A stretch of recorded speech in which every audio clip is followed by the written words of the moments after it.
Today I'm going to show you how to run a containerized ODM cluster within Kubernetes. And before I'd done this myself, I didn't appreciate how much easier it could be compared to a manual installation. So in this first video, I'll describe why I think running ODM in containers and managed by a container platform like Kubernetes is a great idea. Next, we'll cover when it might be right to consider containers for ODM. Then I'll discuss some of the platform choices we have right now. Finally, I'll run some tests against the cluster so you can see how it performs. Now, when I started recording this video, I wanted to include a walkthrough of the build to show how easy it was to set up ODM in a Kubernetes cluster, but I've since decided to put that in a separate video. I'd like to be clear that whilst I work for IBM, the ideas and opinions expressed here are solely my own and not those of my employer. I'll be talking about Docker and Kubernetes in this video, so if you're unfamiliar with these technologies, you might want to have a quick look around on YouTube to familiarize yourself first. I think these two videos are amongst the best out there right now for introductory material, so look out for the links in the video description below. So why would you want to run ODM in a container platform anyway? First, there's portability and integrity. Containers make the software that's within them easy to distribute and deploy because they can be moved around without breaking. The container is self-contained and immutable. Anything the container needs, like ports, passwords, or external services, are labeled on the container's exterior. Now, for ODM, that means that we can have one set of images we deploy everywhere. We don't need a dev installation or a pre-prod installation. All environments will be built from the same image, just with environment-specific dependencies updated. Next, there's management. Containers start real fast. We can change the number of instances running on the fly. If a container fails, the platform will automatically restart a replacement. We can do rolling upgrades or provision an entirely new ODM cluster in minutes. And most platforms include monitoring and logging too. Finally, there's efficiency and density. Containers use features built into Linux for virtualization, so we don't need a hypervisor plus a guest operating system. And this means much greater density as we're not duplicating the guest operating system under every virtualized server. That could mean reduced costs for infrastructure and software. So we've established that containers are a good thing, especially for ODM. So when would you consider deploying containerized ODM? Now, you could be refreshing old infrastructure, and instead of doing a traditional installation starting with the app server, the database, and all the ODM components, you're looking for a smarter way to deploy and manage the platform going forward. Maybe you're moving your systems to cloud-based infrastructure and are wondering what to do with all this IBM middleware, including ODM, that your organization depends upon. You could have a new requirement for ODM that originates from a cloud-based system with demanding performance or resilience needs. So you need to run the ODM rule engines close to those source systems to guarantee performance and availability. Just about every cloud provider offers a Kubernetes service, so we can run ODM pretty much anywhere. Or maybe you're doing an ODM version upgrade, so you're upgrading from earlier versions of ODM to ODM 8.9 to stay on a supported version. Now might be a good time to consider switching to containers as part of your upgrade. So what are our options for running ODM in the cloud? Well, in the middle of 2018, there are several options. First is ODM on cloud. This is IBM's SaaS version of ODM, so it's a fully managed service. You just pay for what you use. IBM provisions, maintains, and monitors the system for you. If there are any issues, IBM will sort it out. This is not a Kubernetes platform, but for a lot of customers this makes sense, so it's worth mentioning here. Next up is the IBM Kubernetes service. We can provision a cluster using the Kubernetes service available on IBM Cloud. So IBM manages the infrastructure, the networking, and the Kubernetes platform, but we're responsible for what we deploy. So next up is IBM Cloud Private, or ICP. So what IBM has done is take a stable version of Kubernetes and added things like network management, security, logging, metering and monitoring, a DevOps toolchain, and an application catalog. So what you have is an opinionated stack of components that can be quickly deployed into your data center with full IBM support, but it's still Kubernetes underneath. ICP will make sense if you want to run your cloud platform in your own data center. This could be for performance, compliance, or security concerns, and you want to get started quickly. A lot of IBM's enterprise software is now running on ICP, so MQ, Integration Bus, API Connect, DB2, and of course ODM are all available. So hybrid deployments are possible too. So you could run ODM on cloud, which is SaaS, for rule authoring, rule testing and governance, and some production decision services. But for others, you might run those in rule engines running on Kubernetes. Maybe you can't afford the network latency involved in multi-cloud deployments, or maybe if you're running thousands of transactions per second, it'd be more cost effective to run on your own regularly licensed rule engines. Finally, there's your own Kubernetes service. So you could run open source Kubernetes on some hardware you've already got in your data center, or on some cloud infrastructure you're already renting. This could be an easy way to get started, but you'd need to add some additional capabilities to the base Kubernetes platform to run a production-ready service, just like IBM did with ICP. Right now, ODM on Cloud and IBM Cloud Private are the most mature options for ODM. IBM's trying to make this easy, but do check with your local IBM contacts to make sure whatever you're considering around containers and container orchestration in the cloud is fully supported and compliant with your ODM license terms. Anyway, today I'll be focused on option 2, the IBM Kubernetes service.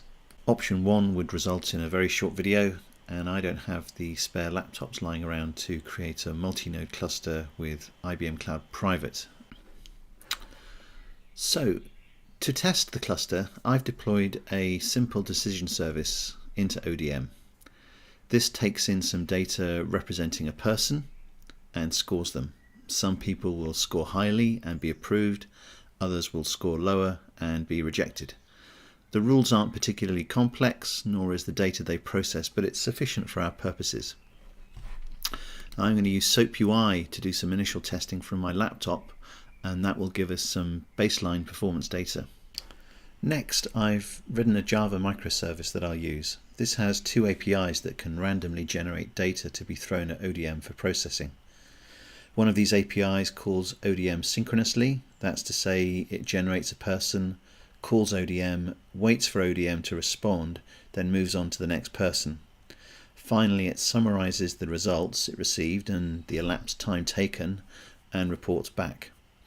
The second API doesn't block while it waits for ODM to respond. It moves on to generating the next person as soon as it can and uses a separate thread to do the waiting. Initially, I'll run the Java microservice locally, so it will have to contend with the network latency between my laptop running at home in the West Midlands and the Kubernetes cluster running in London. That's around 120 miles or 200 kilometers. But since it's a containerized microservice, I can drop it into the Kubernetes cluster and see how it performs without the latency. This will give us an insight into how ODM would perform when co-located with other cloud-based systems. So effectively, I'm going to move the microservice from my local machine and drop it into the cluster right in front of the load balancers that sit in front of the rule engines. ODM users will notice there's no decision center here. I built the image for it, I just didn't deploy it as it wasn't essential for the test. So in the part 2 video, I show how I built the cluster. So if you're interested in the low-level details, go and check that out. It takes about 30 minutes to complete, but we end up right back here with the cluster ready for work. So let's look around the cluster and see how the various containers that make up the ODM cluster have been deployed.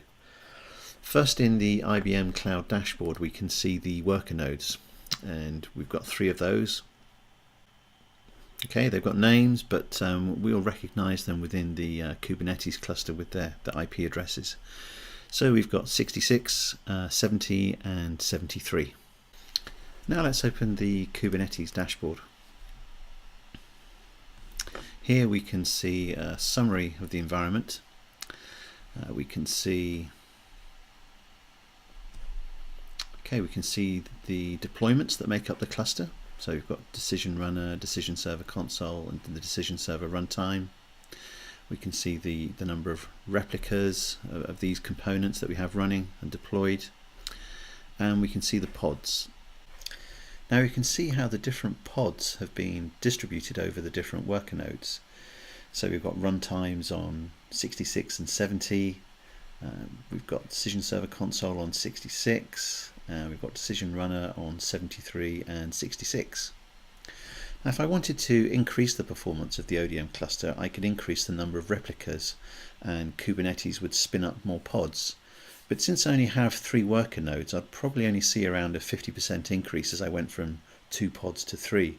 This is because ODM is usually only constrained by the CPU resources it can access. I could create 50 replicas, but there's still only 6 CPUs in the underlying cluster. Okay, so let's run some tests. Let's minimize this and open SoapUI. So SoapUI is a tool that's often used to test REST APIs, and that's exactly what ODM is exposing here. So here we can see this is the payload of data that we're going to pass into ODM. It's a person called Bob who's age 35, he's male, he's got a height of 120, he lives here, his favourite food is curry or chicken balti, and he likes certain movies. So when we press this play button, we're actually hitting the API that ODM exposes on the cluster to execute this decision service. So I click on play and the result comes back in JSON. So we can see that Bob has scored 125 and he has been approved. Now we can change some of Bob's characteristics. It reduces age, his height maybe. I don't think his movie choices or food preferences will make much difference. But if we run it again, we can see now Bob scored 100 and he was rejected.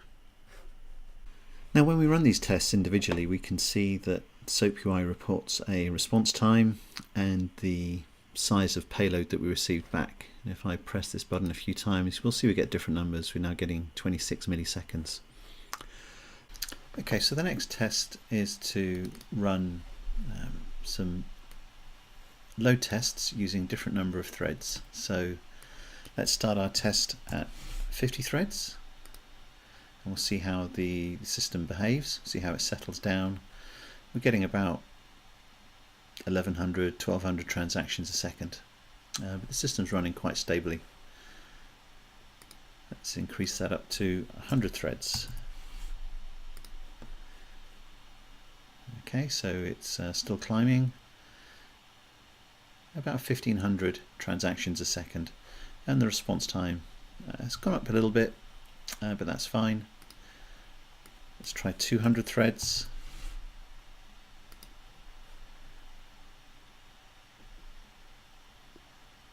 Okay, average response time is climbing, but we're nudging 1800, 1700 transactions a second.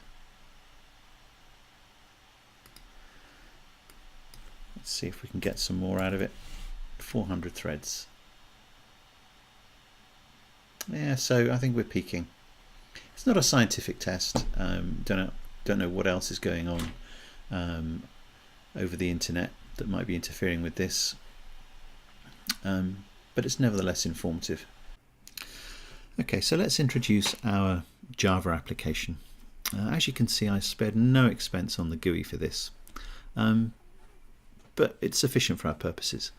What I've got is 4 tabs open in the browser. 2 of these tabs you can see are pointing at localhost, so a local version of the microservice, whereas 2 of them are pointing at an instance of the microservice deployed into the Kubernetes cluster. And they're all set to execute one person through the rules. So let's have a look at the 2 local ones first. The first one is running synchronously. So if I run, let's refresh that. So 61 milliseconds, 29, 32. This is consistent with what we saw in SoapUI. Now if we increase the number of persons being generated to 100, we'll see we get a different response.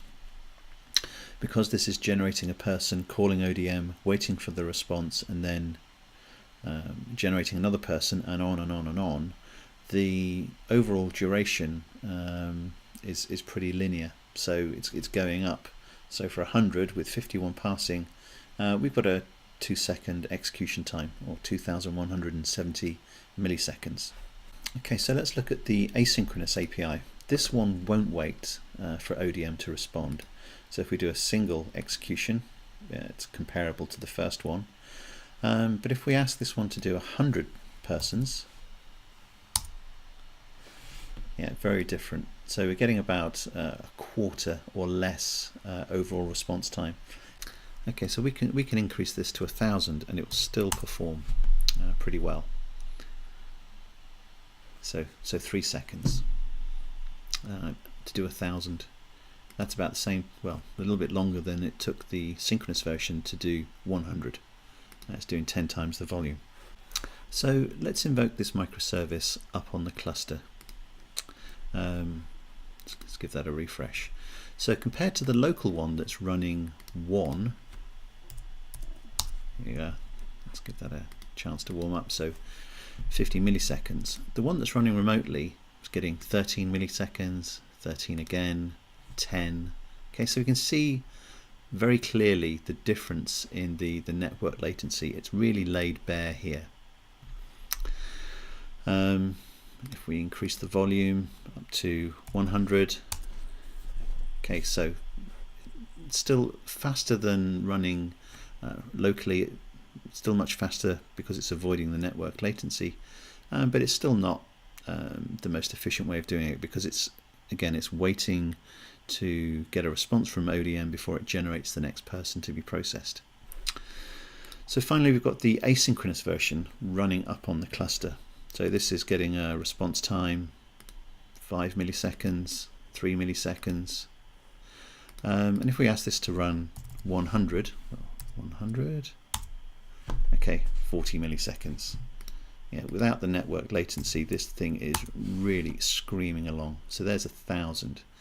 If we look at the response time of 1,000 running locally, that's a factor of 10 improvement. So having just run some workload through the cluster, I thought it'd be interesting to have a look at the dashboard and some of the metrics.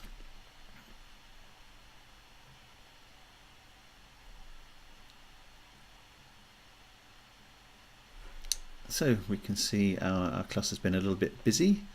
We can see some of the CPUs have been active, but out of the basic Kubernetes dashboard, we're not getting a huge amount of information. So if you want to see deeper into the cluster, if we go back into the cloud dashboard and click on metrics. Okay, so let's change this to the last 30 minutes. And we can see the 2 spikes of activity. So you can see in here, this line represents the peak, and we can see it's the ODM decision server runtime. It was taking 6.54 seconds of CPU time. We've got the other one that took 4.6 seconds of CPU. We've got their memory usage over here. And then in the container view, which is a slightly different view, we can see the percentage distribution of CPU resources. So again, it's the 2 decision server runtimes that are taking the lion's share. And we can also see how that workload has been spread across the different worker nodes within the cluster. So I thought it'd be useful to share a summary of the test results that we got from SoapUI and the Java microservice. So these are the SoapUI test results. You can see with 50 threads, 100, 200 and 400. And you can see the min and the max response times and the averages and the transaction throughput that we got, so transactions per second. So that's pretty informative. You can probably draw your own conclusions from that, but to my mind, with a simple decision service and a relatively modest payload, we're running on 4 cores, and we're getting just under 2,000 transactions a second. So next we've got the microservice results, and we've got 2 sets of results. We've got the results where we deployed locally and the results when deployed into a cluster for comparison. So on the left you've got the network latency to factor in. We've got synchronous and asynchronous calls, but over in the cluster we don't have the same latency. So synchronous calls pretty much half the time or a quarter of the time. So synchronous calling 100 or synchronous calling 100 in the cluster, that's pretty much 10 times as fast. And the asynchronous APIs are also pretty damn quick. So again, you can draw your own conclusions from that. But this, for me, is very interesting when considering cloud-based workloads that would be hitting ODM rule engines that are co-located. And if you didn't have to take into account the network hop, just how fast this ODM service can respond. The highest throughput we saw over the network was with SOAP UI running with 400 threads, and that was just under 1900 transactions a second. The microservice running in the cluster was limited to 100 threads and was getting around 2800 transactions a second. Now, you can't make direct comparisons between them, but I wouldn't be surprised if there's more performance in there. So if you've made it this far, I'd just like to say thank you and sorry for all the ums, ers and typos. I hope this has removed some of the mystery involved in building an ODM cluster in Kubernetes. So thank you and goodbye.